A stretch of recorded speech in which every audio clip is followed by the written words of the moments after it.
Super Bowl week rolls on. Welcome into Fantasy Football Today, DFS on Thursday, February 10th. I am Frank Stampfl, joined, as always, by McClure and Sia Nejad. And today on the podcast, finally, we have our Super Bowl DFS mega preview. Stealing that phrase from our friends over at the Early Edge, of course. We'll talk about captain strategy, showdown lineup rules, and then we'll deep dive the matchups. We'll look at each position, we'll look at their salary, and of course, we'll break it all down for you here today on the podcast. And of course, we'll have a sneaky pick from my dad, the Don, and we'll wrap up the show with our cheat sheet, our favorite chalk, contrarian, and captain picks for this weekend slate. What's going on, Sia? How has the week been for you so far? I know normally this can be kind of a crazy time, Super Bowl week. I'm sorry, I'm fully distracted, as you know, pre-show by a first-round leader bet I made on KH Lee earlier today. So you said you started the show with "We are rolling along," and I'm really looking forward to the next 3 hours watching golf. As far as the Super Bowl, yeah, I'm looking forward to it. You know, there's an outside shot I actually might be there. When I say outside shot, I mean very outside. So that'll definitely change up the week a little bit if I end up catching a flight real late and heading to the game, but. No, I'm excited. You know, the thing about the Super Bowl, though, and I don't know if I've mentioned this before, it's the end of the season. So it's like really hard for me to really look forward to something that I know puts finality on something that I really love. I mean, fortunately, there's other sports that I can, focus on now, but I don't know. It's a little bittersweet.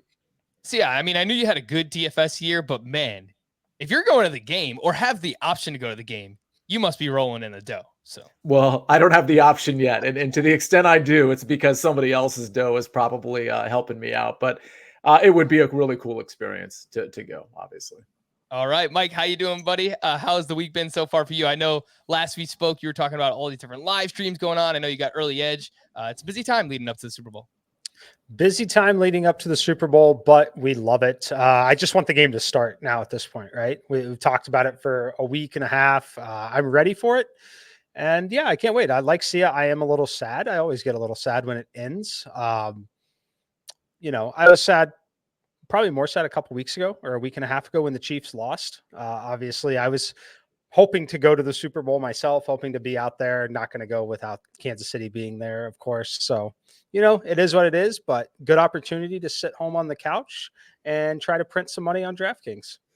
Yeah, I know this is normally the time that we get to, right? The middle of Super Bowl week where we're just like, come on, man. Like, let's speed it up. We want the game to start already. We've been talking about it for a while now. So I think we've officially hit that point, but we haven't hit that point when it comes to DFS because we haven't really broke down this game yet from a showdown perspective. We did a little bit of that on last week's podcast. If you went back and listened to that or watched it on demand, we do appreciate that. But see, we're back here for DFS.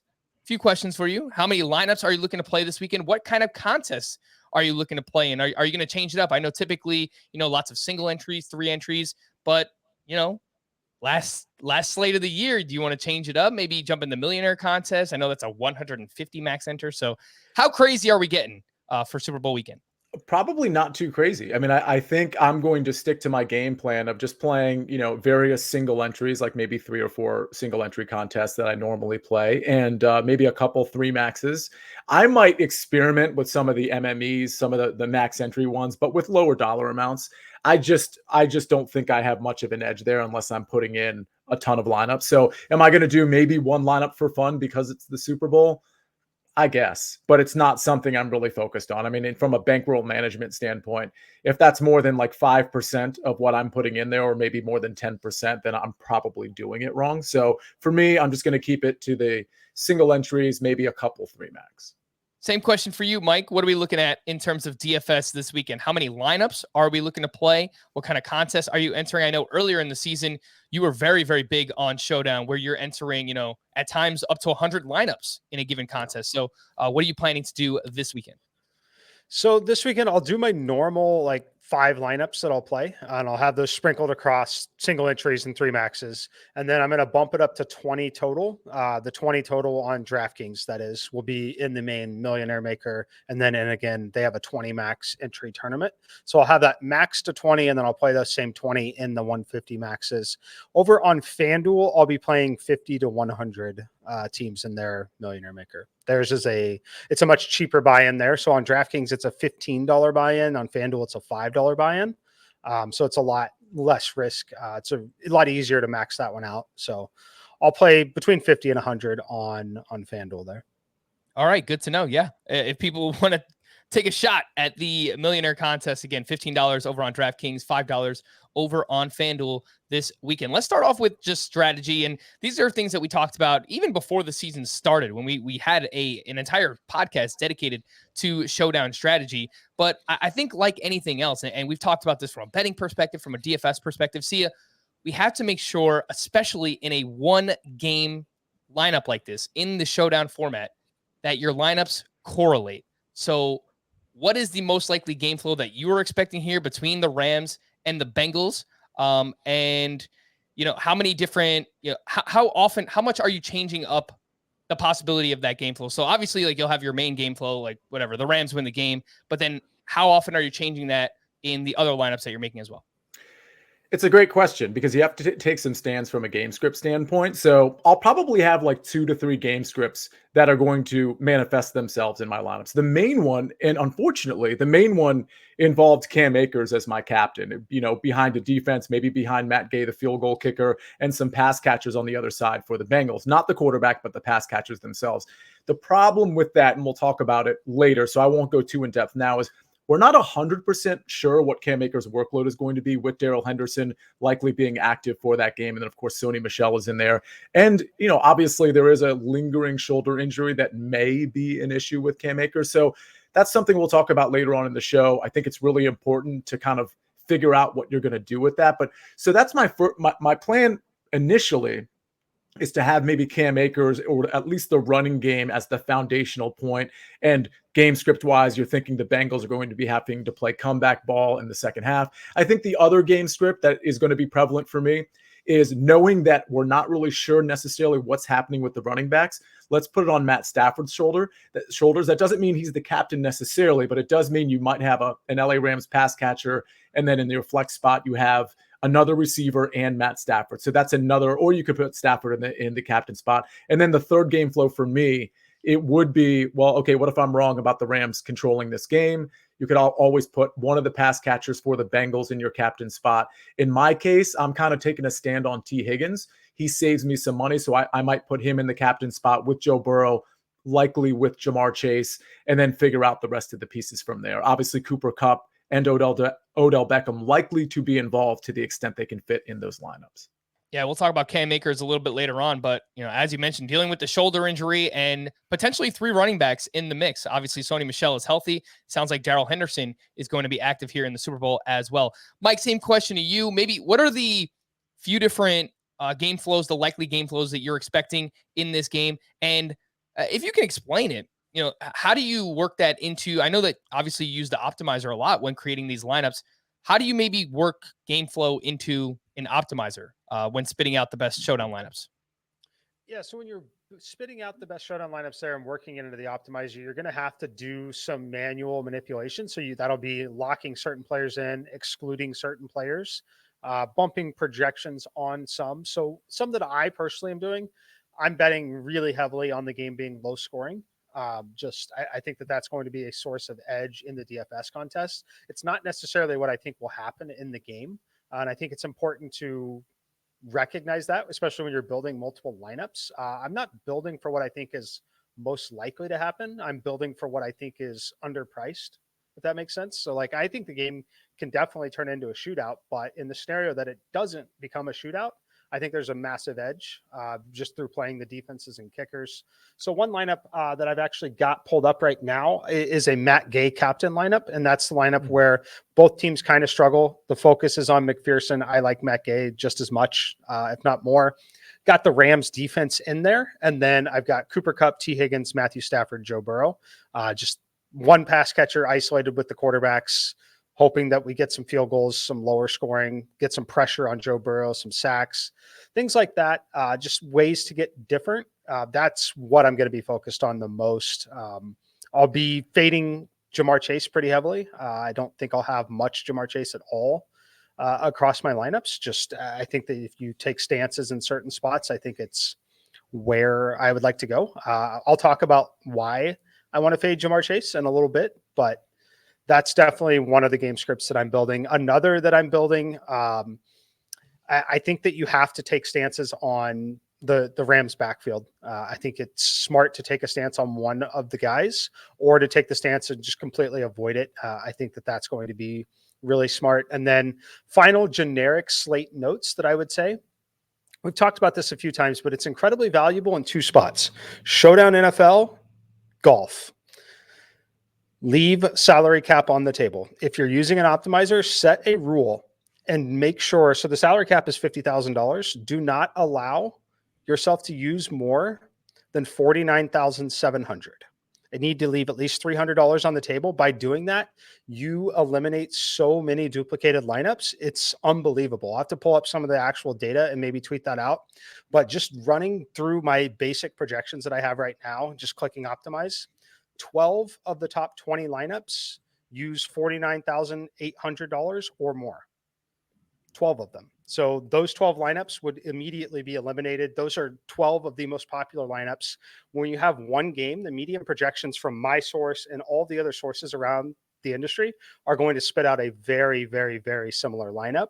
So you can bet that they're going to have very similar price points on them. So the easiest way to get different isn't necessarily always going to be manually forcing that different game script. It's just simply limiting what it'll allow the computer to spit out. Or again, keep in mind, if you're doing it by hand, I would even drop that number down to 49,500. And I think you're going to have a lot of differentiation, which is going to be critical in this one game slate. I think it's a great point that you bring up, Mike, because it's a mental block for anyone who plays DFS. I mean, you want to maximize the value of your players, and by trying to jam as many players within that salary as you possibly can, I think it's just like a natural inclination that we like to do when playing DFS. So I struggle with it as well. I think it's a mental block, but again, I think it's a good way to get different in this spot with so many people playing on this one game slate. I think leaving salary on the table makes a lot of sense. Sia, what is your typical captain strategy? We've already mentioned a few names here. I know you brought up T. Higgins. Mike mentioned kickers already. I'm happy he did. We'll talk about kickers a little bit later on as well. But what's your typical strategy for captains, and who are some of your favorites to target in this specific game? Yeah, the strategy here for me is, first of all, I think quarterback, people have the perception like quarterback's going to get most of the points. And I think that, that's true to an extent, but that's not really where I'm going here. I think you have to take a stand on how the game is going to flow. And so for me, it was the Rams running game, which again, we might get more clarity on later. We might not. And here's the thing. If we don't get more clarity and we just think, hey, we're not sure who's going to quote have the hot hand, one way to get different at that point is to play Cam Akers, because nobody is going to play him. I mean, not nobody, but most people are just going to either avoid the backfield or most likely put one of those running backs that they think is going to get run in the flex spot. So one way to potentially get different on game day is to just take the stand on Cam Akers and say, I think he's the most talented running back. Sean McVay has clearly shown a commitment to him coming off an Achilles injury and just throwing him in as the starter. Sony Michel hasn't done much lately, 10 carries for 16 yards last game. Certainly nothing impressive at 1.6 yards per carry. So there's an argument still to be made for Akers. So I still will have him in the captain spot with probably the Rams defense. Again, maybe Matt Gay and some pass catches on the way back. On the other side of the ball, because pricing is so restrictive, and the pricing is really kind of higher than I'd want it to be. So I'm not just going to jam Joe Burrow in the captain spot or Cooper Kupp necessarily. I think for me, I'm taking the stand on Cam Akers. If I think that's what is going to be, if I think that's who's going to be the leading running back on City, it's going to be Cam Akers, or it's going to be one of the pass catchers. I agree with Mike that it's probably going to be T. Higgins for me. I'm expecting a pretty good game out of him. I like his catch prop of over 5.5 receptions, even though it's getting plus money right now. And I think he's a very talented, underappreciated receiver that's likely going to be more of a safety blanket for Joe Burrow, especially if they're in a negative game script, if that ends up happening. So it's T. Higgins, it's Cam Akers, and a third one might be Cooper Kupp. I'll just suck it up and put Cooper Kupp in the captain spot. And then, of course, that's going to implicate Matt Stafford. I might throw in Odell Beckham there and just go from there with however much money I have left. Mike, I think this might be another mental block situation when it comes to the showdown slate where people just assume that they should throw the highest scoring player in the captain spot. That's not necessarily the case because over on DraftKings, when you put a player in the captain spot, their salary moves up by 1.5x. So obviously that becomes very prohibitive because you want to put Cooper Kupp or Matthew Stafford or Joe Burrow in the captain spot, but then it makes everything else in your lineup harder to figure out. So we have this puzzle piece where all right, maybe you find someone in the mid-range that you think can maybe outscore their projections, and you want to get that player in the captain spot so that you can fit other players in as well. So how do you typically handle this situation, and who are some names that you like in this spot? Yeah, this is tough. I first want to talk about what Sia mentioned with the pricing and why it feels so tight. It feels tight because these teams don't use those secondary players like other teams do. Like, think about Kansas City. We would have Pringle, we would have Hardman, we'd have Demarcus Robinson. You have the backup tight ends. You'd have the tight ends for Tampa Bay. You have some of those cheaper running backs. Neither one of these teams, like, the targets are so concentrated. That's why the pricing feels so restrictive. But as far as captains for me, it's going to be Cooper Kupp at the top. I'm not playing either quarterback at captain. It's really difficult to win in a cash game. It's fine. It's totally fine in a cash game. It provides a decent floor, but winning a tournament, which is what I am personally trying to do at the Super Bowl, at least, is what I'm most concerned with. I'm not as concerned on the final slate with trying to min cash and grinding out a little profit. I'm trying to make a lot of money on the Super Bowl, or I'm basically losing the entry and moving on to next season. Right. So what I'm looking at here, though, for a quarterback, it's incredibly difficult for them to be an optimal captain, because if one wide receiver out there catches 2 of the touchdowns or has 100 yards, 10 catches, and the touchdown, it's going to be incredibly difficult for them unless they're racking up rushing yards, scoring rushing touchdowns. Neither one of these QBs has really shown the ability to be massive runners and have that really high floor. Like with Mahomes, Murray, all those guys, you have half a touchdown built into their score just from their rushing upside. You don't have that here. So they're crossed off the list for me.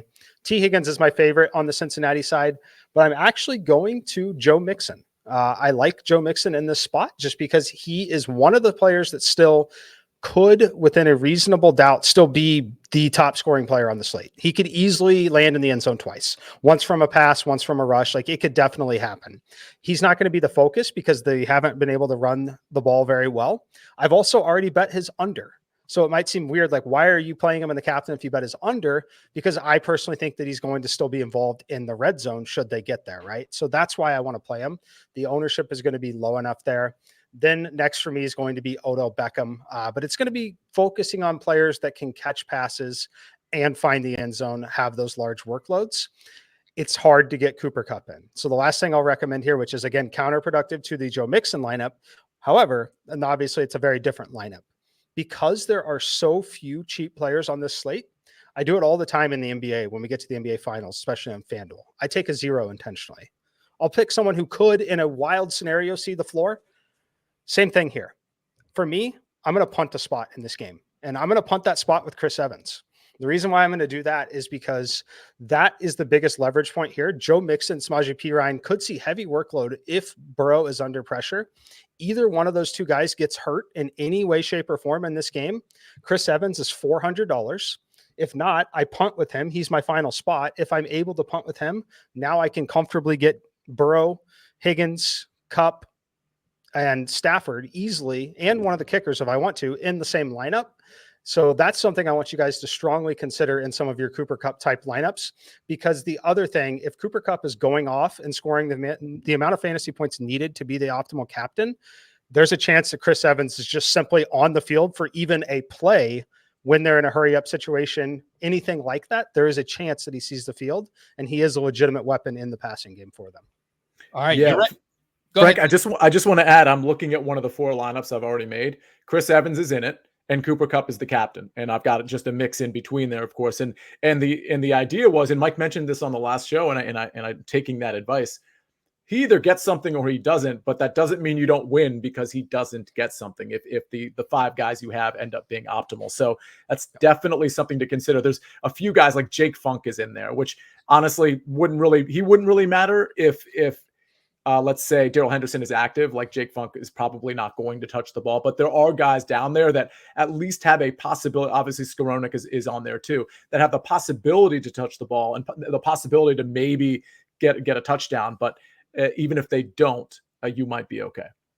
Yeah. Plus, look, Jake Funk just has a cooler name, so if you just want to punt the spot anyway, like why not? I mean, he's $200 less than Chris Evans, but those are the ones. Those are the sub 1K punt options on this slate. It's Skowronek, who is 600, Chris Evans 400, Jake Funk, and then a bunch of other.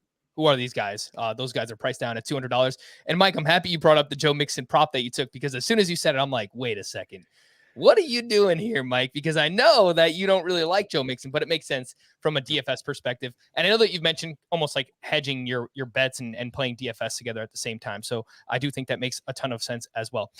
Before we move into the actual game and the matchups, Mike, I did just real quickly want to ask you about Showdown lineup rules. And I know that this is something that you've talked a lot about before in the past as well. So just real quick, run through the things that maybe matter most to you. If you play a quarterback, how many of its pass catchers should you include in that same lineup? Should you maybe try to stack a running back with a defense together? What kind of game flows can you play kickers in? Can you play both kickers together? What are some rules that you look at in the Showdown format? Yeah, I'll start with the kickers. You can definitely play both kickers together, in my opinion, when it's this kind of game. And what I mean by this kind of game, it's a dome, it's a controlled environment. They both have the leg strength to kick 50-yard field goals. So that's one that I would be very open to it. And then furthermore, we've talked about the severe lack of value. There's not a ton of $3,000 players like there would be on a normal slate. So their floor and ceiling is quite high for their price point. So definitely can play both of them. If you wanted to play a quarterback in the captain spot, I would triple stack them in this game. I think that that's really the only way that a quarterback becomes the truly optimal captain, is if you were to triple stack them. So on the Bengals side, you want to play Joe Burrow. I would probably play him with Chase Higgins and then either Boyd or Joe Mixon, people who can catch passes, but I would triple stack it, bet on them putting up enough points for him to truly get there. I think it's highly unlikely that it comes all to one of the receivers personally. As far as defenses and running backs, I think that that's fine. But I think what's most interesting here, the two most interesting things that can also allow you to get different, it's okay to play a defense against several players. So I'll have lineups with 3 Bengals in them with the Rams defense, and potentially even a Bengals captain player with the Rams defense. So there are many scenarios where the Rams defense can have a big day, can score a defensive touchdown, which again creates more opportunity for Cincinnati to throw the football, rack up reception points for some of the receivers. So don't be afraid of that. It's very unconventional when you think about it in your head. And then the last one would be, say you want to play Cooper Kupp at the captain spot, right? You naturally are going to want to plug Matthew Stafford in that spot. Not necessary. If all of the action goes to Cooper Kupp from Matthew Stafford probably isn't going to outscore Joe Burrow.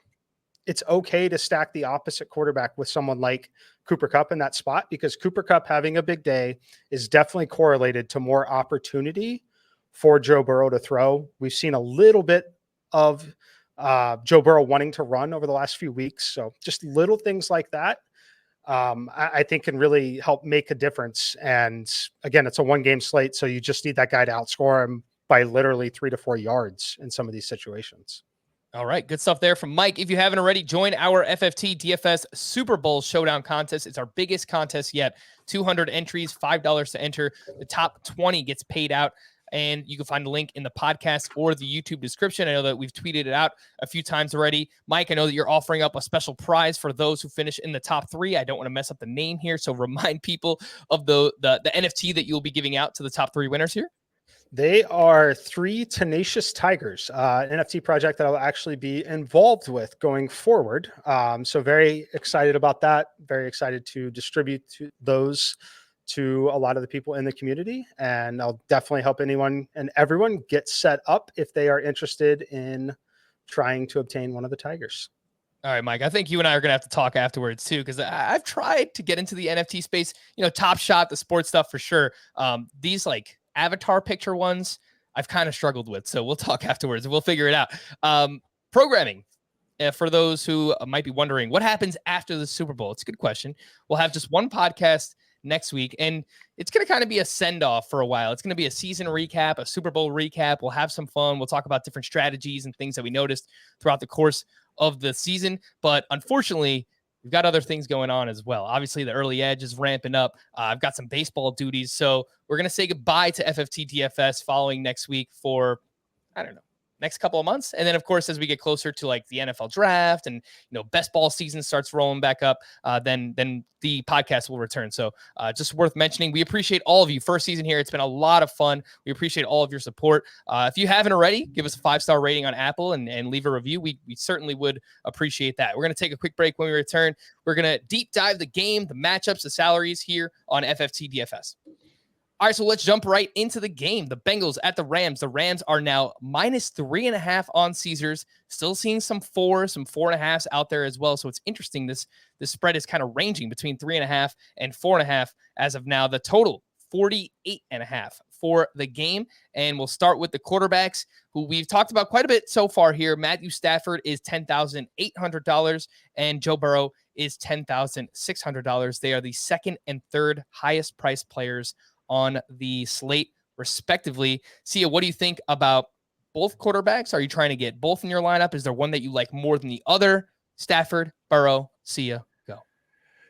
So initially, none of them were making it into my lineups. And that's because I was focused on the Rams running the ball and the Rams defense dominating the game. And I was putting in Bengals pass catchers, but I wasn't pairing them with Joe Burrow. So now, because there is some confusion with the Rams backfield, I think I'm altering that's still my primary game script, running the ball behind a stout defense, but I am definitely altering some lineups to Matt Stafford chucking it around, which we know they like to do. It's not like this is a running team. This is a passing team. My thought on running the ball is it's just going to be way easier to run the ball on the Bengals rather than pass. And frankly, I've said this before, if Kansas City had decided to do that in the second half last week, or I should say a week and a half ago, they'd probably be in the Super Bowl instead of the Cincinnati Bengals. You remember McKinnon and Clyde Edwards-Helaire were rushing for well over 5.5 yards per carry. I think on average they were 5.7 yards per carry, and they just kind of abandoned the run. So I think that is the path to kind of handling the Bengals. With that said, listen, it's certainly within the range of outcomes, like Mike suggested, to fade all of the running backs and play Matt Stafford and play him with Odell Beckham and Cooper Kupp. You can kind of rotate who you want in that captain spot. For me, I probably will want the savings, and there's not much savings between Kupp and Stafford. So maybe pick one of those two, but I might do one with Odell Beckham, just hoping he gets a deep one among some other catches. So I'm playing Stafford more than I'm playing Joe Burrow. That doesn't mean I'm not playing two of his pass catchers, though. So it's just, that's unfortunately the game script I've chosen. It hasn't paired Burrow with the pass catchers, which I may need to rethink, but that's what I'm doing so far. It's a Rams dominated game. They're doing it with the run and the pass, perhaps. And then I'm getting one or two pass catchers back with the Bengals. All right, Mike, if we're just comparing the quarterbacks here in this spot, just throughout the course of the season, I think Matthew Stafford has been more consistent than Joe Burrow. I think he has a higher floor. On the other side, I do think that Burrow has a higher ceiling, as we saw in week 16 and 17 when he had those 2 4-touchdown games. I'm not predicting that's going to happen, but we've seen it happen. So that means it is a possibility. That upside is there for one Joe Burrow. You've already kind of referenced you're not really in on Matthew Stafford, but what do you think about the two at their respective costs in this spot? Yeah, so I'm more likely to play Burrow than Stafford. The reason for that is just the game scripts that I'm projecting most, and that's a game script that's neutral or trailing for the Bengals. In the event that the Rams are winning, the Rams are neutral, I still expect involvement in the running game. Matthew Stafford, his fantasy production, in my opinion, is going to be more touchdown dependent than Joe Burrow. I think Joe Burrow, we see him run a little bit more. I've played his over on his rushing yards already. I think he can pick up 20 to 30 rushing yards in this game, which again, not insignificant on a one-game slate when you're trying to outscore just one other quarterback. But I see the opportunity there, right? I see the opportunity for him to be behind, to rack up those yardage points.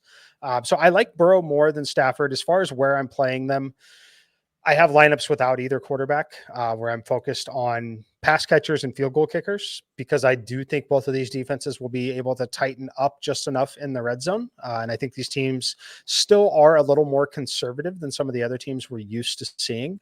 So I do think we see field goals kicked in this game, frankly. But I'm playing more Burrow than Stafford. Don't have a ton of interest in playing them together unless I'm doing some crazy things where I'm playing a kicker captain type lineup. I could play them both in there just to get super different and then isolate one receiver for each, which would be Kupp and Higgins. But yeah, for me, it's going to be Burrow over Stafford if I get to either one of them.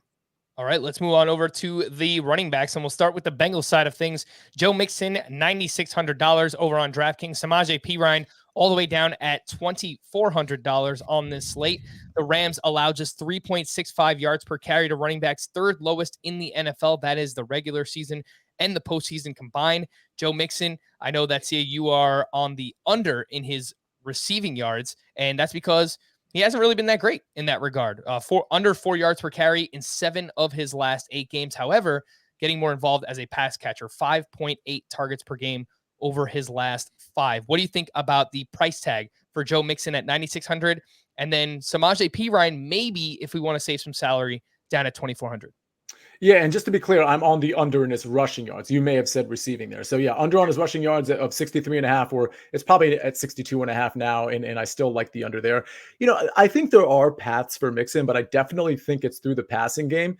The problem with that is Samaje Perine really is coming in quite a bit more than Mixon is on third down. So that doesn't mean Mixon's not playable, but it does mean I'm probably not playing him, because I think he's going to have to really catch a lot of passes and maybe get in the end zone to really get to where you'd want him to be. So for me, he's a fade. I haven't really gotten to Samaje Perine as much as I like him as a third down back, as much as I like his over of 8.5 receiving yards and perhaps over 1.5 catches.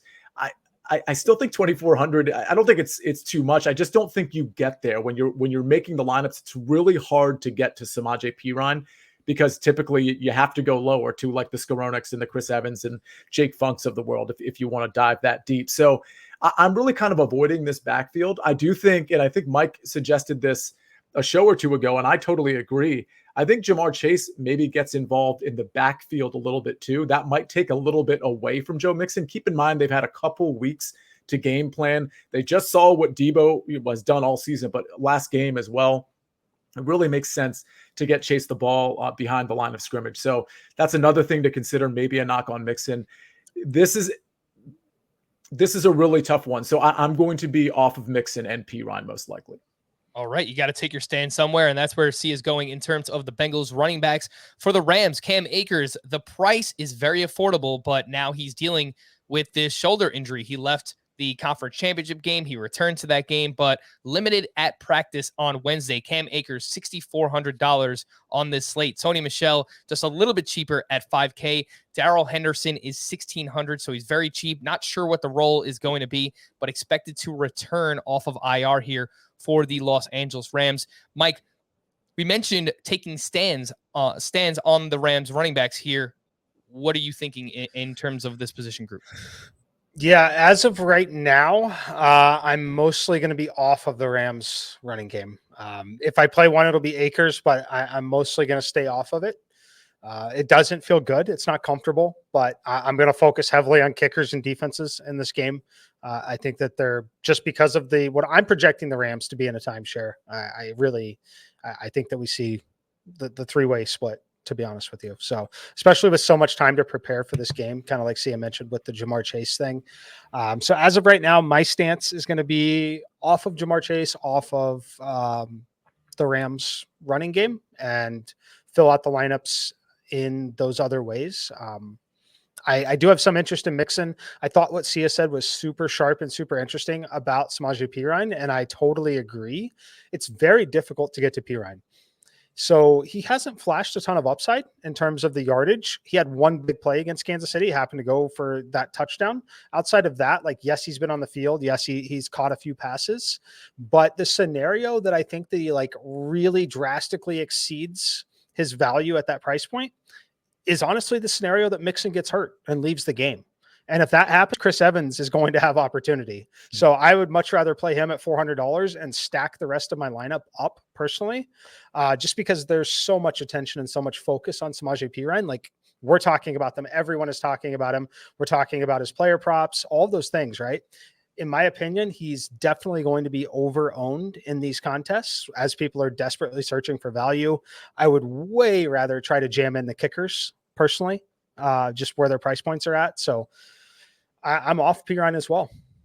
All right. And Frank, the one thing I wanted to add, and it's kind of like my last stand on Cam Akers, because listen, I agree with the sentiment that it's really hard to touch any of those running backs. If you are going to do that, though, if you decide you want to play a Rams running back, you kind of have to go all in, right? So I do think there's a scenario where you play Cam Akers as a captain. You say to yourself, okay, Sony Michel has been very ineffective. Darrell Henderson hasn't played in 2 months. And we know Cam Akers is going to start the game. I mean, we're pretty positive about that. So if he, quote, has a hot hand early and he's getting, 4 or 5 yards per carry, then I don't think he's going anywhere. And then all of a sudden you have that same narrative that we talked about at the beginning of last week, which is Rams defense is slightly dominant and you have the running game that's also dominant. So I would be very careful to listen to Sean McVay and just like, oh, it's going to be a 3-back committee. That might be true, but that doesn't mean if you make 5 lineups, you don't have 1 or 2 of them with Cam Akers in it or with Cam Akers potentially as a captain, because that is a very easy path. If you think about it, if he ends up being the, quote, hot hand and the guy that starts and finishes the game, it's a very easy path to really kind of like dominating your tournament. If everybody else is like, well, I can't play into these running backs. And if I do, I'm certainly not playing him as a captain. Yeah. As I mentioned earlier, when it comes to the captain spot, if you're looking for someone in that mid-tier that can outperform their projection, Cam Akers is one of those players. T. Higgins is one of those players. And it allows you to maybe do some other things and spend up at your flex spots by using one of those mid-tier players as your captain on this slate. Let's move over to the Bengals pass catchers. Jamar Chase is 10,400. T. Higgins is 7,600. Tyler Boyd down at 5,400. And then CJ Uzomah is $4,400 on the slate. And per Ben Baby, who covers the Bengals for ESPN, he said, quote, Bengals coach Zach Taylor said it's hard to say for certain if tight end CJ Uzomah will be able to play on Sunday in the Super Bowl. Said he'll be evaluated today and tomorrow. That was tweeted out earlier today on Thursday, February 10th. So as much as CJ Uzomah wants to play, I get it. Obviously, it's the Super Bowl. It's the biggest game of his life.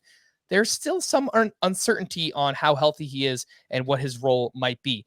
Mike, we'll start with you this time. Bengals pass catchers, you've talked about fading Jamar Chase. So expand on that and maybe what happens here if CJ Uzomah is either ruled out or severely limited in this game. Yeah, so the Jamar Chase fade for a couple reasons. One, the price point is a little high. 2, he's going to face his own defense, and the Rams run this zone defense a lot, and his yards per route fall off a cliff when they face zone defenses, and it makes a lot of sense. Similar to some of these other big play threats. It does limit the big play threat. What you want if you're Jamar Chase or if you are the Bengals, do you want Jamar Chase in man-to-man coverage? It's impossible to stop him against man-to-man coverage. Fortunately, the Rams aren't going to run a ton of that. I think they're going to focus on him. I think their big focal point is going to be not give up the big play. If Joe Burrow is going to consistently make plays and march down the field and beat them, so be it. But they're not going to get there on 2 plays on a drive. That's just my opinion on how they're going to field it. And then on the other side, T. Higgins actually is slightly better against his own coverage. Definitely doesn't fall off at all.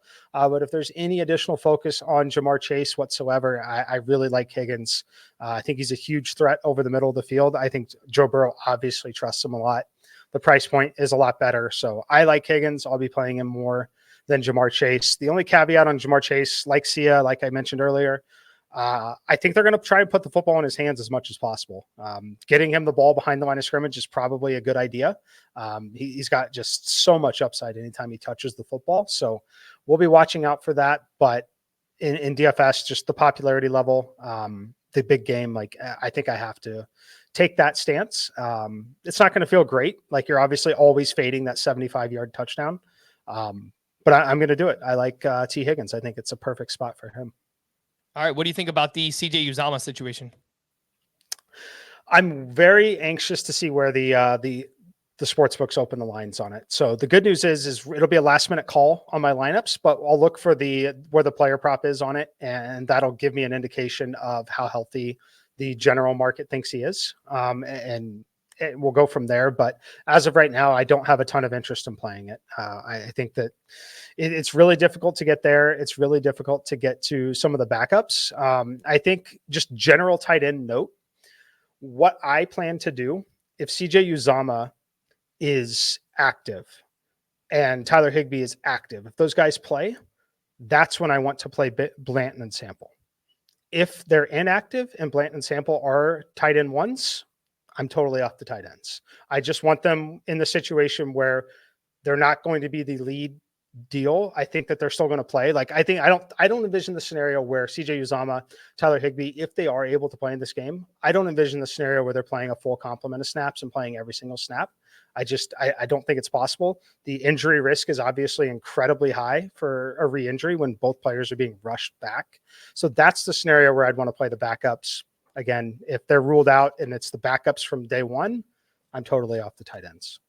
All right. So if the tight ends are active, maybe look to play the backups there. You're going to get them at much lower ownership as well. That is Kendall Blanton and Drew Sample over on the Bengals side of things. Let's talk about the Rams pass catchers and see you get the enjoyment of talking about one Cooper Kupp, the best, arguably, wide receiver in the NFL. The price tag here, $11,600. His teammate, Odell Beckham, $8,400. We see 69 yards or a touchdown in each playoff game so far for OBJ, a 24% target share in the playoffs. On the other side of that, Van Jefferson, he's 5,200. The targets have gone way down, just 10% target share in the playoffs. And much like CJ Uzama, Tyler Higbee dealing with the sprained MCL, did not practice on Wednesday. It sounds pretty bad for Higbee, and Kendall Blanton is his backup there, who went 5 for 57 on a 12% target share back in the conference championship. Sia, how are you looking to attack the Rams pass catchers in this game? So I think there's 3 pass catchers to focus on, and Van Jefferson is not one of them. I just don't think he's going to get enough of a share to be confident in playing him. If you want to throw a dart there, that's fine. But the dart that I'd want to throw would probably be Kendall Blanton.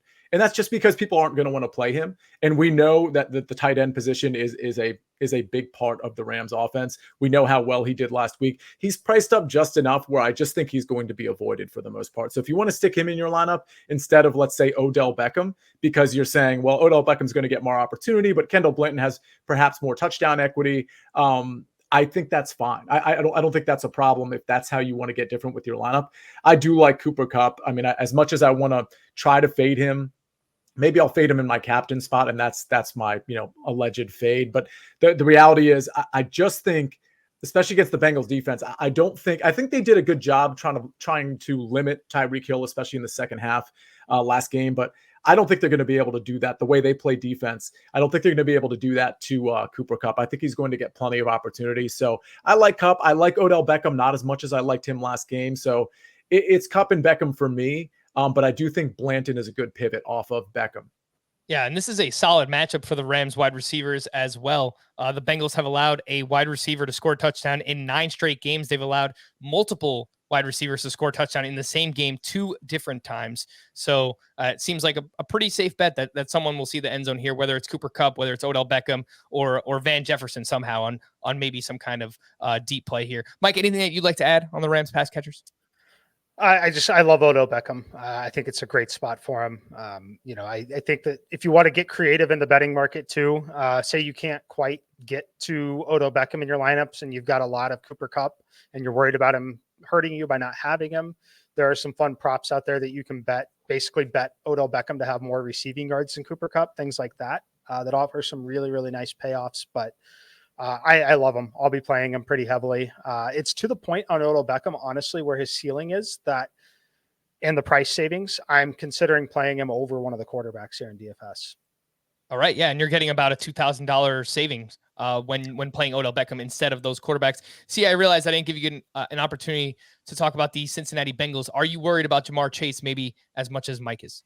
Yes, I'm not playing Jamar Chase. I mean, it doesn't mean he's not going to make at least one of my lineups, but it's T. Higgins for me all day. I think, with CJ Uzama being likely out or very ineffective, one of the two, I do think, as much as we think Boyd is going to be that guy, I really think Burrow, when he goes through his progressions, it almost doesn't matter what the coverage is. It's Jamar Chase, it's T. Higgins. They really suck up a lot of the targets at 6'4". Against the way the Bengals play defense, I see him kind of lowering his depth of target and being the safety blanket down the middle quite a bit. And that's part of the reason I like the receptions prop. So I like the price break. I'm taking T. Higgins. Yeah, and I'll quickly just touch on Tyler Boyd. I like his over yardage prop. I believe it's at 40.5 right now over on Caesars because the Rams play a lot of zone. I don't think that CJ Uzama will see a full complement of snaps or routes in this game, but I don't like the price tag in this spot. 5,400. It's just like in that middle part of it's just not low enough for me. I don't think the upside is massive either. So I think he can go over that yardage prop.